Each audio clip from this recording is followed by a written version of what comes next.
Now, after Jinwoo goes back in time to take out all the monarchs on his own, he gets the job done pretty quickly, and now he's just the most powerful 12-year-old ever. He's the only hunter in the entire world because he's the only one with magical energy. Now he's just gonna try and live a regular life, but the power he has could have an unforeseen impact on the world. Now events in the timeline are altering. And it cuts over to Woo Jin, who is now just a police officer because there's no hunters, when a bunch of guys come and turn themselves in, saying a shadow monster attacked him. It said if I didn't turn myself in within 24 hours, I would regret being alive. So please arrest me. Just throw me in jail. Fuck that. But he's just looking like, how am I supposed to report this? And they're admitting they committed a crime, so they just want to turn themselves in. But his boss says they're just gonna release them, which just leaves him kind of confused. He says they just want to see what happens after the 24 hours is up. That's fucked up. They talking about monsters and shit. It gotta be nonsense. They gotta be on some drugs. But that's already been disproven, like they got tested earlier. He's like, all right, well, what if something actually happens to them? And they all just start busting out laughing. Like, damn, Woo Jin, we ain't know you believed in ghosts. They're gonna take them to a warehouse somewhere just to see what happens. And that's the next place it cuts over to. The suspects are just screaming for the cops like, please, just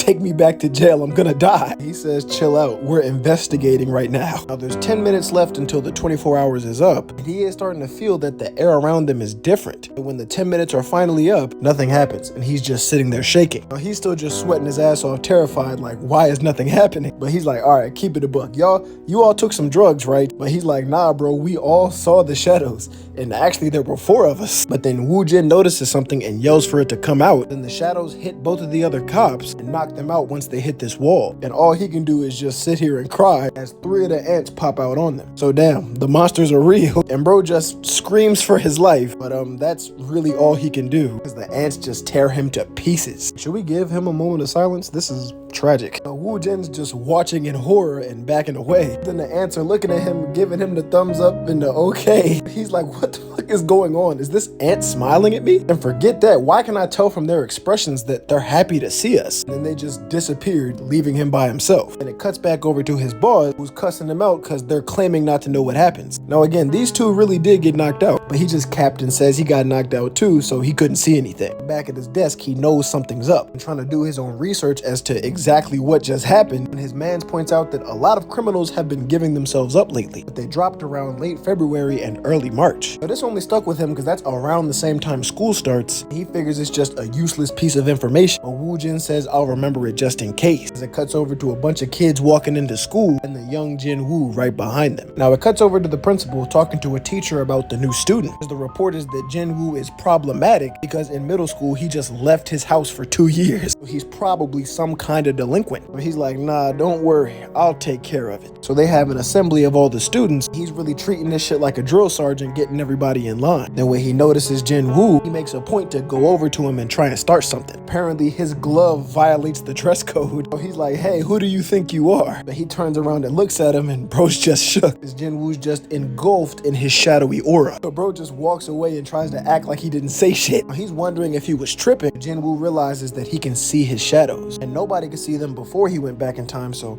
this has to be some kind of new impact he's made, an unforeseen change he's brought on the world. And now it cuts to him in homeroom with a lot on his mind as usual. Jin Woo's just blending in as a high schooler because he's 15 now. One of the kids he knew from middle school recognizes him and tries to talk to him. Then a few more walk up on him and move him out the way just to press him over some dumb shit. Man, come on, why you got that glove on? You got a tattoo or something? And they're trying to antagonize him, but he's just looking at him like, bro, they must be trying to set some type of hierarchy. Abiru's like, hey, you want me to handle business? I can get them up out of here. He says, nah, please don't murder my classmates. He obliges, taking off his glove, revealed the only scar he couldn't heal after his battle with the Dragon King. But what, you guys have never seen a burn before? And they're all just kind of shook and disgusted and walk away. As they leave, he uses his ruler's authority to trip the shit out of all of them at once. You know, gotta embarrass them in front of everybody. Ibiru, we can just joke around. We don't have to murder everybody. He remembers Jin Woo from before he disappeared, so he says he's changed a lot. He says, yeah, I did do a bunch of training, so are you gonna join the sports team? He says, yeah, there's actually one club I want to join. As it cuts over to the track, as he's meeting with the senior captain of the track team. He's just kind of looking at him crazy because, hold up, do you play sports? No. Have you trained for this? No. This place only accepts talented people, so why are you trying this if you haven't done it before? And he just keeps it a buck. There's someone I want to meet in a competition. He's trying to plot and set up his first meeting with Shahayed. They're both in school, and he remembers that she was a good runner before she became a hunter. Like he said, he's trying to meet her at one of the competitions. They're like, all right, bro, fine. You see that guy over there? He's a substitute, so you should at least be able to beat him if you want to join. Jinwoo can just tell they're lying. Like, there's no way he's a sub. It doesn't matter anyway, because he's gonna fry whoever it is. Now, the teacher that saw his shadows is going on a smoke break, and while he's looking out the window, he sees Jinwoo just torching all the seniors. So he asking the track coach why is he running with the team. They obviously couldn't turn him away with how fast he's moving. And also his stamina is crazy because bro's on his 20th lap. He's like, maybe I got the wrong impression, but as he's looking out the window, his cigarette falls out of his mouth. Again, he can just see all of the shadows surrounding him. Like, there's no way, I gotta be tweaking. Then Biru, being a dickhead, runs up on him and just jump scares the teacher for no reason, screaming in his face, and just causes him to pass out. Now Igra says, come on, I told you not to do that. He was just testing to check if the teacher could really see them or not. Now Woo Jin is out drinking with a friend. He's still trying to figure out why he just saw several ant monsters eat a person. He's like, what do you mean? A large ant monster appeared? And as this guy's walking past, he overhears them. He's like, wait, do they have a monster's head but a human's body? Then it cuts to the next day at the school, and they're all just building team morale, running together. They locked in trying to win nationals. The guy from middle school is huffing and puffing, fighting for his life, trying to keep up. Jinwoo's like, why is he trying so hard to follow us? It's like the Jin-Ho dynamic all over again. He just uses his magical power to like roid him out completely. Now he just takes off running, frying everybody. The teacher again is just watching from the window, as it shows he was the one that interrupted Woo Jin last night. Of course, he asks him more questions to see what he can figure out. So Jinwoo realizes people are just openly watching him now. Rebellion asks if it would be better to take away his memory and remove his abilities. He says, not yet, let's just chill for now. Then Woo Jin pulls up to the school. Now he's just conflicted because how do I even go about this? Just go up to a student and ask him about ant monsters? Then he sees a shadow slip by him. And he's like, oh no, there's definitely something at this school. And I guess Jinwoo could sense that he spotted his shadow. He pulls up to his class saying he needs to ask Jinwoo some questions. And of course the rest of the students are like, oh. He apologizes for pulling him out of class. Really, Jinwoo's just happy to see him because since he was in the rift, he hasn't seen him for 10 years. He's not sure if he should reveal the truth about everything to him. Now he's just completely thrown off because how could a teenager have such a look in his eye? Hey, I got a question about shadows. I mean, ants. He pulls out this drawing asking if he recognizes this. He actually says, yes, I do. But he starts trying to press him because he watched these monsters kill a person. And he plays it off like, yeah, weren't these in a little kid show I used to watch? He's like, oh. Damn. He snatches his shit back and says, thank you for your time. He's like, hold up, this is quite a memorable conversation, so can I have that drawing? Biru feels disrespected, like that shit don't look like me. He does let him have it before he just walks off. Now, Igris asks why he didn't tell him the truth, and he basically just says a different version of ignorance is bliss.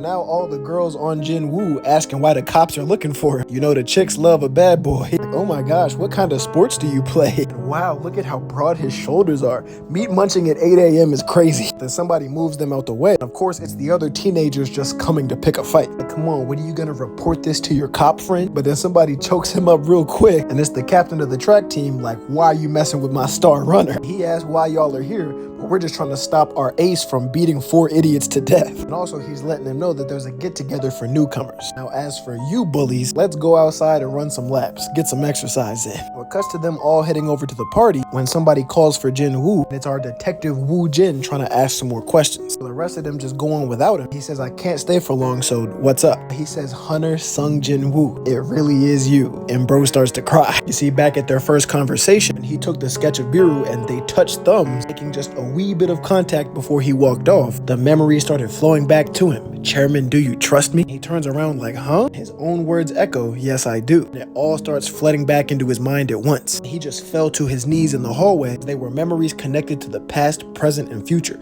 He saw himself in the forgotten world through Jinwoo, along with the gates, monsters, hunters, rulers, monarchs, and everything. Every single conversation he had, and the understanding of Jinwoo's sacrifice for humanity came flooding back. He asked how long he was fighting hiding in the dimensional crack. As everybody knows, he was reported missing for 2 years. Bro shook when he finds out he was in there for 27. Oh damn, like, don't you regret it? But nah, no matter how many times I have to make that decision, I would do the exact same shit all over again. Well, yeah, it does seem like you're enjoying life right now. And he says, yeah, I'm satisfied. Except for the fact that he no longer ages, so he has to keep changing his identity. So bro's immortal and unchanging. He's literally a god. Despite having all this power, he just wants to live like a normal person. So what are you gonna do now? And he says, I haven't decided yet. So of course, he tries to recruit him into being a police officer. He got hella criminals turning themselves in, just terrified of his shadows. If I become a cop, then there won't be any police work left for y'all to do. Well, I mean, that is the kind of world I've been working for. He says, man, I'll think about it, but don't wait for me. I know that shit is hella work with low pay. Then some time passes and it cuts over to this canyon and some guy's on a hike, but he calls the police because it appears as though the sky is cracking. And while he's at the crib trying to do homework, he can sense that something's happening. So he sets up a meeting with the messenger of the rulers and he says, it's not us. Something different is happening in the US. Okay, but do you have any clue who it is that's coming? He says there were some other worlders that tried to step into the realm of the rulers, but the army of the sky chased them away. He asks why would they come to Earth, but they're a giant race that needs to eat rocks of stars that living organisms can live on. They're known as wicked beings called Titans, so they're not friends. Yes, instead of targeting the world of the rulers, now they're trying to get the Earth. But once again, Jinwoo's presence has brought an unforeseen circumstance into this timeline. And the rulers say they're probably after his power. Now, the rulers are sending their army to help, but it's gonna take too long. It would take a few years for the gates to connect the world. By then, everything will be over. Don't worry about it. I got this shit. Now, even though Jinwoo went back in time and took out all the monarchs, his power and presence is altering the timeline. And now there's a new gate in the sky about to break with an army coming to destroy the world. So the military set up a base and everything to fight whatever comes out, even though they really have no idea what's going on. But then all of their tanks just start floating in the sky. Well, actually, all the people too and everything. There's Jinwoo just moving them all out the way for their own safety. And with this, the stage is set. So as he waits for the dungeon to break, he starts getting all of his daggers ready. Let's bring it on. Now y'all gotta fight a monarch and a hunter. Let's get it. Now after he gently places the soldiers over here, they're all rightfully terrified because what the fuck is happening? But as they look back, the gate is opening. At first, we only see a few like rock soldiers. Nah, it's a whole army of them coming to blow this shit up. And again, they're titans. Like, this is Jinwoo all the way down here. He like, what is this? It's only one of you here to stop us? But do I look like I'm alone? As his shadow extends from his body and engulfs the entire landscape while they float in the sky. Just this panel right here looks so cold. But yeah, we don't ever run no one. And I remember they said he has 10 million soldiers now. So yeah, come outside. We won't jump you, I promise. Now let's get it. Then it cuts over to the White House. The president and everybody knows about these cracks in the sky. The situation has already been resolved, and they're watching the video to see what happened. They're like, who is that Asian teenager out there? And why is he in the middle of all those monsters? But then the video shows him and his troop just going crazy and wiping out the army. Boy, Tusk got a whole Kamehameha blasting through them. And on the side, he letting his giants run the one, and some of them are getting jumped by the ants. The whole time, he's just blitzing through them all, chopping them to pieces as he goes, flipping through them all like he's just having fun. Then he just hits a pose in the air, makes his daggers even bigger, and just rains them shits down from the sky. They pierce through a whole lot of them at once. Then he goes directly for their leader. He just blocks them all and calls it a petty trick. But he's like, all right, I got something for you. And the shadows start swirling around his hand and start to form this giant shadow claw of Kamesh. He just slams the boss to the ground. But he gets right back up talking shit. I think there'd be such a talent on such a small planet in a remote part of the universe. However, the fact that you use mana to bring out your full power just shows your race is undeveloped. Now us titans shrink to fight with all our strength, but of course only the best of us can do this, like me. Now if you beg for forgiveness, I'll forgive your transgressions. But as he's talking, I know you see this, and Bellion just chops his head off as one of the dragons eats his body. He's like, wait, my bad, were you talking to him? He says, nah, you good, bro, just keep murking him. But they're all just watching the replay of Jinwoo single-handedly saving the earth. They really have no way of finding out who he is. So the head of the CIA, who used to be the deputy of the Hunters Bureau, he thinks he got a way to find out, talking about Madame Selner, who's famous for her prophecies. Then it cuts over to a track meet, and Jinwoo shook as soon as he walks in. The first person he sees is Kim Chul, the A-rank hunter who tried to kill him. So he turned him into a soldier and he became Iron. But now he's just another high schooler at a track meet. Now his school starts talking shit to Jin Woo. The captain like, bro, my man's is about to cook y'all. The whole time he's just standing there in silence because he's just feeling this overwhelming impulse to bow in front of Jin Woo, and he doesn't understand why. Like, we're the same age. It shows Iron giggling in the shadows, which kind of confuses me because I thought he couldn't have the shadow soldiers that overlap with the past. How does he have Iron if Iron's still alive? He's trying to figure out if he's scared or something. Since he doesn't know how to deal with this, he just starts picking a fight. Now Jin Woo's team just wants him to stay out of trouble so he can run. We're just gonna go off and have a talk for a second. We're not gonna fight, it's cool. They go around the corner and he starts grabbing him by the collar like, bro, you think this is a joke? The whole time the shadows are like, hey, Iron, what's good, bro? Bellion's just saying, leave him to me. I'll make sure he never does this again. While he has him by the collar, bro just starts crying uncontrollably and falls down to his knees shaking like he doesn't get it. Now, he just goes to walk away because there's no reason for them to interact. He's like, wait a minute, this feeling, am I in love? Bro, pause. He says, I knew you was about to say some dumb shit, but then he just snaps his fingers and just Jedi mind tricks him into going on about his business. You tried to pick a fight with me, but I'm a family friend of yours. You will now live as a better person. And he just snaps his fingers and bro wakes up like, what the hell just happened? He's going back to get ready to run as the head of the CIA is meeting up with Madame Selner.